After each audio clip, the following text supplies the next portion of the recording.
Tu veux dire qu'on peut transformer un cœur brisé en un but? Et c'est devenu une énorme partie de mon propre ministère pour encourager les autres femmes. C'est comme, écoutez, si vous priez pour être enceinte et que cela n'arrive pas, ou si vous avez perdu un enfant ou une grossesse, notre Dieu ne gaspille rien. Et même si Dieu ne le répond pas, il répond, parce qu'il est infiniment sage. Nous ne comprenons pas ce que c'est la foi. Et je réfléchis souvent à l'histoire de Noé. Parce que j'ai l'impression que nous oublions que, oui, il a obéi à Dieu. Dieu a dit, construis l'arche, et il a fait tout cela. Noé ne savait pas ce qu'était une arche, ou la pluie d'ailleurs. Il ne savait même pas ce qu'était la pluie. Comme quoi? Et donc, nous pensons souvent que la foi est la manifestation. Je fais confiance et je crois en Dieu pour ma guérison. Et la réalité est que la foi, et je ne sais pas comment cela va se passer, c'est impossible, mais je vais obéir à ce que Dieu dit, même dans le vide. C'est exact. Je vais obéir à ce qu'il dit et je ne vais pas renoncer à ses promesses. Et c'est difficile, c'est dur, mais ma prière est, Dieu, donne-moi la grâce d'avoir la foi pour ce que je suis en train de gérer. Et je pense que pour la gloire de Dieu, Oui. c'est ce dont il s'agit. C'est en fait une question d'adoration. Il s'agit de savoir comment mon cœur est orienté vers le Père dans cette situation. Est-ce que je cherche ce qui est dans sa main ou ce qui est dans son cœur? Et je veux son cœur. Et dans sa bonté, il déverse aussi ce qu'il a dans la main. Mais si cela ne vient pas de la manière que j'attends, alors je dois exercer une force ici de la foi qui me rapproche de lui.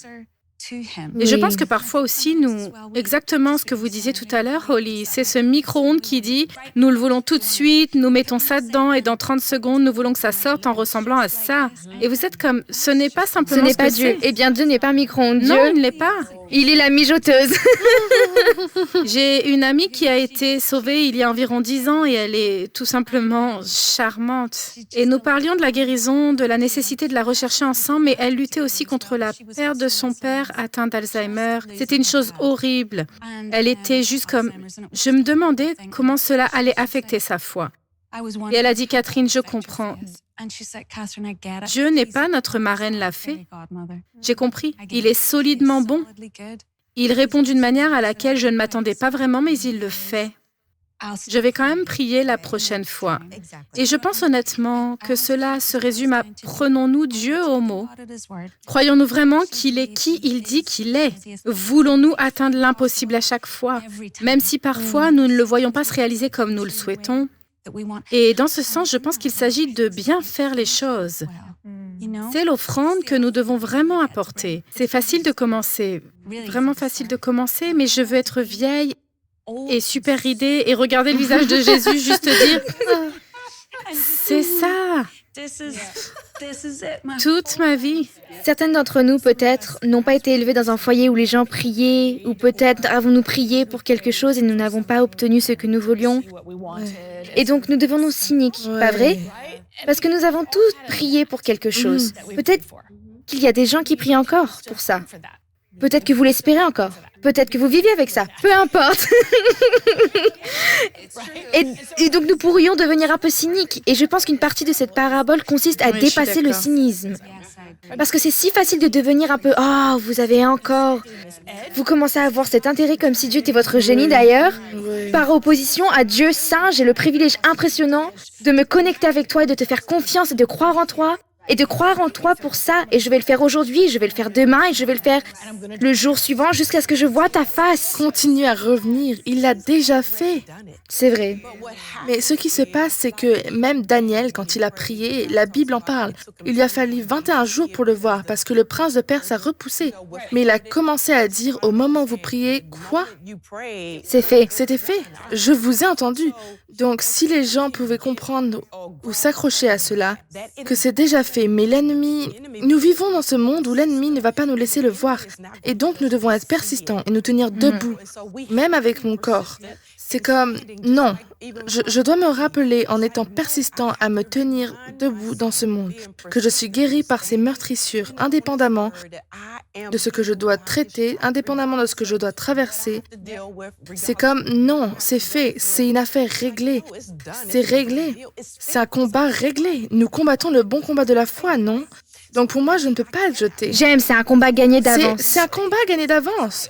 Tout ce que tu dois faire, c'est te montrer. Et beaucoup de gens ne se C'est montrent ça le pas pour le problème. combat. C'est ce point. C'est la partie persistante. C'est juste de se montrer. Juste se montrer. Parce que la guerre a été gagnée. La guerre a Oui. été gagnée il y a toutes ces années sur cette croix et dans cette résurrection. Mais la bataille, il y a toujours des batailles. Non, eh bien la bataille est ici. Exactement, Absolument. Et Oui. ici.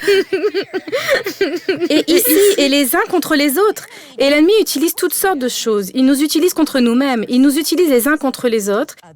Il utilise la maladie, les malentendus, les fausses accusations, peu importe.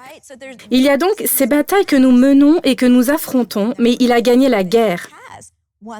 Donc, quand nous marchons dans cette victoire, c'est la clé. Tu as raison, c'est de dire, vous savez quoi, j'ai un Père incroyable et fidèle qui est mon guérisseur, mon pourvoyeur, qui me donnera toujours tout ce dont j'ai besoin, mais j'attends toujours des guérisons. Je prie toujours pour des choses, pour un enfant, je prie toujours pour des choses dont je n'ai pas encore vu l'envers du décor. Mais finalement, je sais toujours qu'il y a la guérison de l'autre côté. Absolument. Il y a toujours la victoire de l'autre côté de ça. Mais quel est mon travail en ce moment? Ce n'est pas de regarder Dieu comme un micro-ondes ou comme un génie dans une bouteille, mais c'est de dire, OK, c'est une relation. Je veux dire, nous ne regardons pas Dieu et c'est juste une chose unilatérale. Si nous avions une relation avec l'autre et que c'était toujours juste, je viens te voir quand j'ai besoin de quelque chose, Nona. Je suis juste venue te voir quand j'avais besoin de quelque chose, au lieu d'une relation où c'est donnant-donnant. Et c'est la beauté de notre relation avec notre Père, c'est aussi la persistance. Ce n'est pas comme si nous allions le voir quand nous avons besoin de quelque chose. Nous avons cette conversation continuelle avec lui, une adoration continuelle, un amour, une compréhension, sachant qu'à la fin, il a déjà remporté la victoire. Alors, est-ce qu'on passe de la demande au remerciement? Pour moi, c'est la clé. Parce que ça dit d'apporter votre demande avec des remerciements. En toutes circonstances, rendez grâce. J'ai 2 garçons, de 11 et de 8 ans. Mais entre les deux, j'ai eu une grossesse que j'ai perdue à 20 semaines. Et je me souviens, mon aîné est né à 26 semaines. Il avait une chance de survivre et c'était une situation horrible. Et mon fils cadet, il s'appelle Daniel, j'ai dû le mettre au monde. C'était une situation horrible et je me souviens avoir prié, Dieu, si tu peux le sauver, s'il te plaît, sauve-le. Et ça ne s'est pas produit. Et bien sûr, j'étais écrasée et dévastée et cela a vraiment adouci mon cœur envers les femmes qui ont perdu des enfants. Et je me souviens avoir découvert que j'étais enceinte de mon plus jeune fils, peu de temps après. J'étais remplie de peur. Et Dieu m'a parlé et m'a dit « J'ai fait une œuvre en toi ». Et je ne savais pas ce que cela signifiait jusqu'à que j'aille voir mon médecin. Elle m'a dit que, comme tu as perdu cette grossesse, nous comprenons maintenant pourquoi ton fils aîné est né prématurément. Et ils ont pu faire une procédure pour que mon plus jeune fils puisse naître à terme. Et j'ai réalisé que, même si j'avais prié pour que Dieu préserve mon bébé, je le verrai au ciel. Ce qu'il a fait est une grande œuvre, afin de s'assurer qu'Isaac naîtra à terme. Et cela m'encourage quand je pense à cela, car pendant longtemps, j'ai été déprimée et dévastée. Du genre, Dieu, tu n'es pas venu. Et Dieu m'a dit, je suis venu d'une autre manière. Et j'étais comme, OK. Tu veux dire qu'on peut transformer un cœur brisé C'est vrai, en un but?